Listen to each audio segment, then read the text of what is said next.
You're watching Cartel TV and I'm Simone. So, FYI, the Australian Police have recently taken on the Stinger as their new patrol car, beginning with Queensland, New South Wales and Western Australia. But the question is, will they really look as cool as me? If you've managed to miss how much we love the Stinger here at Cartel TV, then you haven't been paying attention. The first time I saw it was in Frankfurt and I loved it instantly. The second time was when Jenny reviewed the 330S last year. Yes, I was jealous. But today I have the 200S. Yes, I know it's not the 330S. It's less powerful and, let's face it, less desirable. But it's still a great opportunity to see whether the base Stinger with the less powerful engine is still worth your consideration. Yep, not only do I get the smaller engine, I also get the entry-level trim. I get this grille surround that's only found on the S and the SI, body-coloured door handles with chrome accents, puddle lamps, side indicators and mirrors, quad exhaust pipes and similar. Okay, so it's not that bad. However, the GT trim that sits at the very top has exclusive grille design, dedicated bumpers for the front and rear, side moulding, dark chrome mirror caps, auto-levelling LED headlights, sunroof and more. In all honesty, the GT does look more upmarket when you look at the details. However, the general outline is still nothing short of perfect. I love the way this car looks. The roofline and boot shape combo remind me of some of the four-door coupes from Audi, which is some nice kudos for Kia.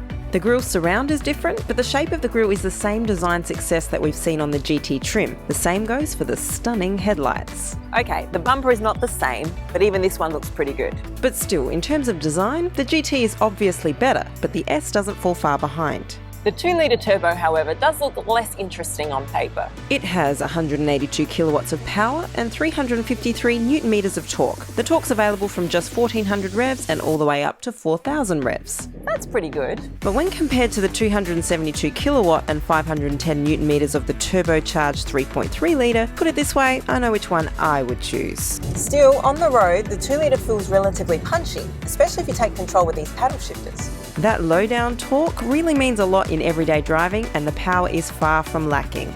Overtaking is very easy, getting up to speed on motorways is a breeze, and cruising at any speed within the legal limits will be effortless. Honestly, the only place where the 2-litre would be lacking is on the track. The 3.3 litre would kill it there, especially with the mechanical limited slip diff that the 3.3 GT has. For everything else, the 2-litre is noticeably less powerful, but still a really good, smooth, punchy and responsive engine. It's only because I know the 3.3 exists that I'm a little more critical of the 2-litre.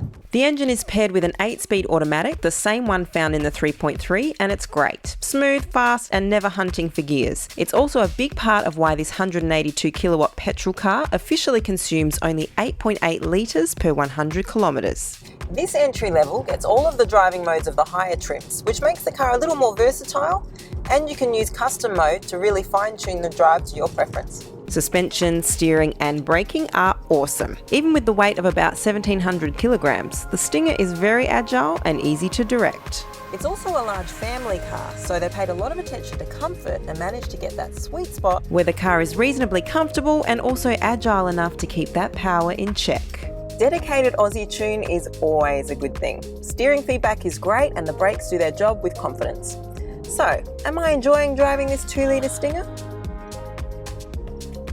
You betcha.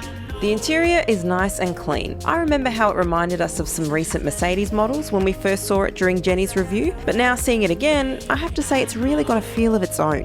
The Stinger isn't small, but it's supposed to be a sporty car. Yet this seemingly contradicting combination is actually used to the Stinger's benefit. Well, the central console in the Stinger is equally wide and almost as lifted, but instead of making the car feel bulky, it actually separates the driver from the rest of the interior and makes you focus on driving. It's like an aeroplane cockpit, and I'm not talking about a small Cessna, I'm talking like a proper fighter jet. Speaking of which, the driving position is just perfect. Despite feeling cocooned, there's actually more than enough room to make use of a great number of adjustments. Each and every person we sat in this car managed to find a good driving position, and all of them naturally aimed for a sporty one.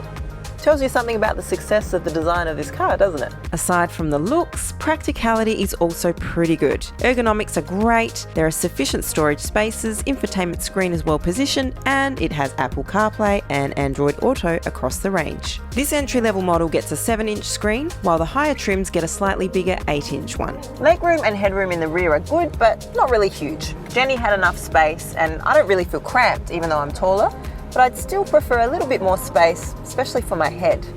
So if you plan to be arrested and thrown in the back of one of these things, make sure you're not too tall. Another good point for the Stinger is the quality of the interior materials. The car feels far more upmarket than you would expect from a Kia.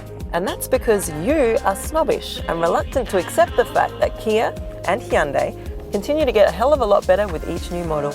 The boot could be bigger. With 406 litres, it's not among the class leaders, but the huge hatchback opening makes it very practical. The seats split and fold. The base Stinger is also packed with safety features. You get rain sensors, electronic parking brake with auto hold, ABS, electronic stability control, traction control, vehicle stability management, hill start assist, rear parking sensors, rear view camera with dynamic guidelines, electrochromatic mirror, forward collision warning, lane keep assist, active hood lift system, and LED DRLs.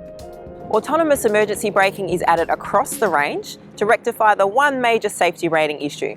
So the 2019 model comes with it even in the base version. What you don't get until the GT trim is dynamic stability damping control, which would be nice. The GT also adds front sensors, 360 camera, blind spot detection, rear cross traffic alert, dynamic bending lights, and more. So is the 3.3 litre in the higher trim noticeably better? Yes, it is.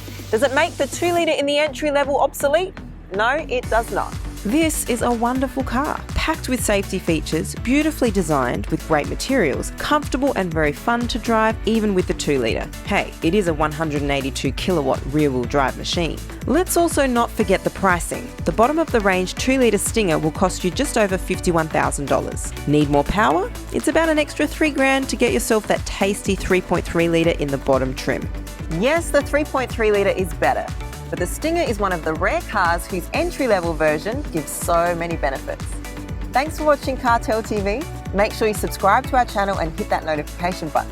And if you want to buy a new car without the new car hassle, make sure you visit cleverbuyers.com.au. It's the only place you go where the dealers come to you with their best price. It makes your life a whole lot easier. See you soon.